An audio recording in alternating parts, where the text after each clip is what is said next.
Son las 10:09 de la mañana y con mucha satisfacción recibimos aquí en RPP a Monseñor Juan José Salaverry, obispo auxiliar de Lima, que tiene bajo su responsabilidad nada menos que la vida religiosa, es decir, la vida de los religiosos, la educación, y sabemos la importancia de las escuelas católicas en nuestro país, también el tema de las hermandades, y finalmente es responsable de 40 parroquias de nuestra capital, lo cual supone estar en contacto con esos 40 párrocos, que a su vez son los que están en contacto con los fieles que cada día acuden a las parroquias respectivas. Y naturalmente, como todos los sacerdotes, este miércoles tuvo que participar en la conmemoración del miércoles de ceniza, este miércoles pasado, que es el inicio de la cuaresma. La cuaresma es el plazo de 40 días que nos separa de la Semana Santa. Monseñor Salaverry, muy buenos días. Muchas gracias por estar con nosotros en RPP. Gracias por la invitación. Cuéntenos sobre su actividad el día miércoles de cuaresma, el miércoles de ceniza, por favor. Bueno, en ausencia del arzobispo me ha tocado celebrar el miércoles de ceniza en la catedral y hemos visto un grupo de fieles muy grande, muy compacto. Fui ayudado por otros 2 sacerdotes para impartir la ceniza y el fervor de la gente, de nuestros fieles, de nuestro pueblo creyente se mantiene sorprendentemente. Me contaban algunos párrocos que en las distintas misas, en los distintos horarios, el contingente de fieles que se acercaba el día de miércoles de ceniza, día de San Valentín, sí, coincidentemente, 14, sí. pues ha sido asombroso. Yo tuve en la noche después de la catedral una misa muy interesante en la parroquia de Santa Rosa de Lince, donde he podido percibir la fuerza que tiene la fe en nuestro pueblo para ir en un día tan especial a recibir la ceniza como signo de inicio de la cuaresma. ¿Por qué la ceniza? Cuéntenos, por favor, de dónde viene este elemento ritual. La ceniza es un elemento que implica penitencia, implica conversión, y por eso se unge la cabeza con ceniza desde antiguo, ¿no? Cuando murió el hijo de David se echó ceniza sobre la cabeza, sí, para indicar el luto, el recogimiento, la necesidad de cambiar de vida. Y la cuaresma es un tiempo que iniciamos con el miércoles de ceniza, que es un tiempo para poder cambiar nuestra vida, volver nuestro rostro al Señor, volver nuestro corazón al Señor. De acuerdo. Y esta práctica es antigua, pero había entrado un poco en desuso. Ahora veo que está como renaciendo este miércoles de ceniza, ¿no? Cuando yo era niño la recuerdo, pero después un poco... Yo he escuchado a mi abuela, que era limeña, y a mis padres, que también son de Lima, que con mucha fuerza se celebraban los carnavales en Lima, pero luego, terminados los carnavales, un cambio drástico, ir a misa para el miércoles de ceniza. Y cambiaban las fiestas en el calendario civil, ¿no? Y se sentía esto. Luego sí, ciertamente ha caído en desuso, pero yo creo que la fe de nuestro pueblo se mantiene y se va reavivando con estas prácticas religiosas.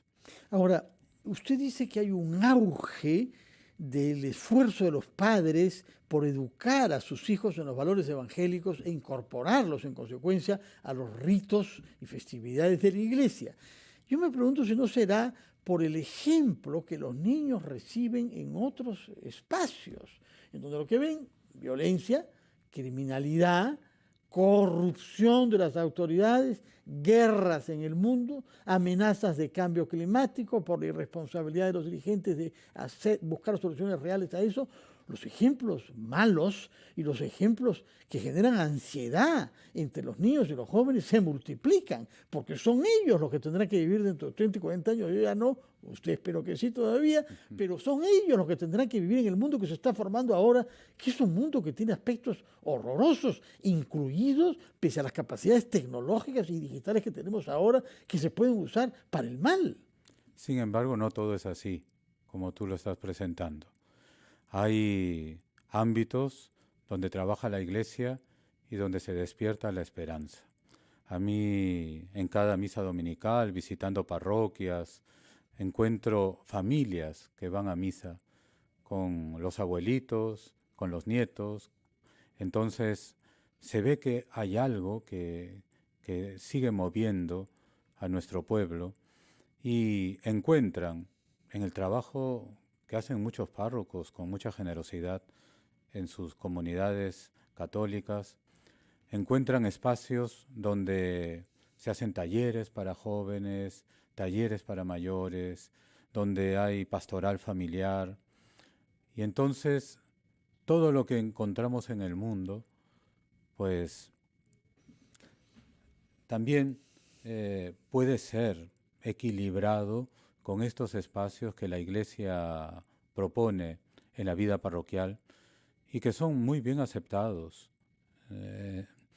Por ejemplo, en los meses de octubre, noviembre, diciembre, cuando a los obispos y a los vicarios episcopales nos toca confirmar grupos grandes de confirmandos, una iglesia viva, que están ahí con sus padres. Nos alienta mucho lo que nos dice Monseñor Salaverry, que los niños en el Perú, que los padres asumen una responsabilidad en su educación, que supone, naturalmente, también hacerlos vivir en los valores evangélicos que se resumen, como dijo Jesús, ama a Dios por encima de todas las cosas y al prójimo como a ti mismo.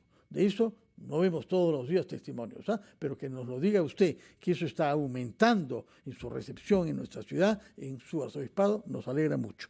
Vamos a hacer una pausa, después de la cual escucharemos justamente al Papa en la audiencia del día miércoles en el Vaticano, donde siguió con su catequesis sobre los vicios, los 7 famosos vicios centrales. Primero vamos a una pausa y luego escucharemos a Monseñor Salaverry comentando lo que nos diga el Papa dentro de unos instantes.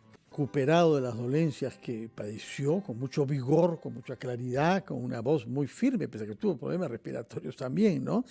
Y abordado uno de los pecados capitales, uno de los vicios, naturalmente con su vieja denominación latina, asedia, una palabra que no se usa mucho. ¿Cómo la traduciría usted a nuestro castellano moderno? Habitualmente se traduce la asedia como pereza, etimológicamente la falta de cuidado. Es la capacidad de distracción y de descentrarnos de lo que es el quicio de nuestra vida. Decían los monjes que la asedia en la vida espiritual, y lo explica también el Papa en la catequesis larga, la asedia en la vida espiritual es estar mirando por las ventanas, la falta de ubicación, estar mirando por las ventanas para distraerse y no tener cuidado de lo que es central. Por eso una traducción latina demasiado fácil es traducirlo por la pereza, porque la pereza nos hace no trabajar en lo que debemos de trabajar, en lo que tenemos que hacer. La asedia entonces nos distrae de aquello que es medular para nosotros y eso puede ser fatal. En algunos casos hay personas que emparentan este concepto con depresión, que no era una palabra que se usaba antes, no es una palabra del lenguaje de la psiquiatría moderna. ¿Estaría de acuerdo que hay algo de eso? Es la visión completamente negativa, porque al distraernos nos podemos fijar siempre solamente en lo negativo, y lo negativo influye psicológicamente en nosotros. Por eso, una de las consecuencias de este descentrarnos puede ser caer en la depresión, porque nos estamos fijando siempre en lo malo, siempre en las cosas que nos de las que carecemos, en los problemas que tenemos, y nublamos nuestro futuro, nuestra vida, de tal manera que no encontramos esa ventana, ese haz de luz que nos abre el Señor y que nos lleva hacia la esperanza. Monseñor, por otra parte, usted dice el mirar por la ventana, distraerse, olvidar, digamos, los objetivos principales y las virtudes principales de la vida. Pero muchos niños y jóvenes, justamente, viven entrenados para vivir en la distracción permanente a partir de las pantallas, de todos los objetos que existen ahora. Y uno ve niños que se la pasan saltando de un videojuego a una navegación a internet, todo lo cual podría ser sumamente positivo si lo hace uno con orden y a las horas razonables. Exactamente. Estos mecanismos tan buenos que nos ayudan a crecer virtualmente, si se utilizan desordenadamente, nos pueden deshumanizar. Y al deshumanizarnos nos apartan del plan de Dios. ¿Cuántas veces vemos figuras, imágenes de una familia sentada alrededor de una mesa, cada uno con su celular? En los restaurantes, vamos para comer juntos, pero nadie habla con nadie. Bueno, Monseñor, permítanos ir a una experiencia contraria a todo esto, que es la que narra el Evangelio de San Marcos en su capítulo 1, versículos 12 y 15. Permítame leer, es un texto muy breve del Evangelio de Marcos. En aquel tiempo, el Espíritu empujó a Jesús al desierto. Se quedó en el desierto 40 días, dejándose tentar por Satanás. Vivía entre alimañas y los ángeles le servían. Cuando arrestaron a Juan, Jesús se marchó a Galilea a proclamar el Evangelio de Dios. Decía, se ha cumplido el plazo, está cerca el reino de Dios, conviértanse y crean en el Evangelio. Explíquenos en primer lugar por qué el desierto, que es una figura que aparece en la Biblia desde antiguo. El Evangelio de Marcos es uno de los evangelios que se puso por escrito primero, uno de los textos más antiguos. Y el evangelio de mañana, el día domingo, es un evangelio muy corto, que no tiene todas las escenificaciones que nos presenta la figura del tentador, con las 3 tentaciones que presentan los otros sinópticos. Pero las líneas que apunta Marcos son fundamentales. Los 40 días, el desierto, las fieras, los ángeles que acompañan a Jesús. El desierto es un tiempo de aridez, pero también es un tiempo de contemplación, de soledad. El Papa nos dice que el desierto no es solo en el mensaje último de la Cuaresma, para el 2024, el Papa dice que el desierto no es solamente el tiempo de la quietud y de la infertilidad, sino es el tiempo en el que el espíritu entra en un dinamismo para poder contemplar a Dios y contemplar la propia vida. Entonces, hay que entender el ingreso al desierto en Cuaresmal como un tiempo de gracia, donde el Señor nos permite mirarlo a Él, mirar a los demás y mirar el camino que tenemos hacia adelante, porque la Cuaresma nos recuerda el camino de la liberación hacia la tierra prometida. Entonces es un desierto por el que hay que pasar, pero que tiene en el fondo la llegada a la tierra de promisión, a la esperanza, al lugar de comunión con Dios.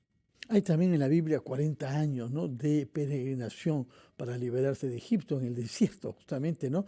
Y finalmente estamos ante la Cuaresma, que ha comenzado el miércoles, como usted lo recordaba, que son 40 días, de ahí viene la palabra Cuaresma, me parece, ¿no? Algunos exégetas hablan que el número 40 es muy significativo en la Biblia. Los 40 días de Jesús en el desierto, los 40 años de la travesía por el desierto. Y hay exégetas que dicen que la tentación no se dio en 40 días, 40 significa toda una generación e implica toda la vida de Jesús. Y por eso en toda la vida del hombre hay tentaciones, no solamente en la fase inicial de nuestra vida, hacia la vida pública, hacia la vida laboral, hacia la vida en familia. Un fraile me decía que las tentaciones para el religioso duran hasta 5 minutos antes de morir. Claro que sí, claro que sí. Monseñor, muchas gracias por su presencia, por sus palabras. Usted ha sido provincial de la Congregación de los Dominicos en el Perú, que son conocidos por su formación teológica y porque tienen a la más grande figura entre los padres de la Iglesia, que es Santo Tomás de Aquino, cuya fiesta es el 28 de enero, que es un día que yo aprecio mucho, que es el día de mi nacimiento por pura coincidencia. Yo le rogaría, por favor, que para separarnos ofrezca su bendición a quienes nos están escuchando, en particular a los padres de familia, que quieren que sus hijos se formen ante un espectáculo diferente que el que nuestro país está dando actualmente. Sí, con mucho cariño al empezar este tiempo de Cuaresma, tiempo de gracia, tiempo de conversión, la bendición para el pueblo de Dios, para que vivamos con fe estos ejercicios cuaresmales, no solamente con prácticas religiosas, cultuales, que son muy importantes, sino con una verdadera convicción de que necesitamos voltear la cara a Dios para mirar a Dios y mirar a Dios presente en los hermanos, que es el mejor sentido de la vivencia de la conversión. Que el Señor bendiga a todo nuestro pueblo, en el nombre del Padre, del Hijo y del Espíritu Santo. Muchas gracias, Monseñor Juan José Salaverry, obispo auxiliar de Lima, que ha tenido la amabilidad de venir acá para comentarnos el Evangelio, para comentarnos la catequesis del Papa y para recordarnos algunas de las actividades a las que se ha entregado durante esta semana, en tanto que obispo auxiliar responsable de 40 parroquias de nuestra capital, así como de la vida religiosa y de la educación. Muchas gracias a ustedes por su sintonía. Que tengan un feliz fin de semana y que nos veamos el próximo sábado a las 10 de la mañana a una nueva versión de Diálogos de Fe. Por mi parte, será hasta la próxima semana. Muy buenos días.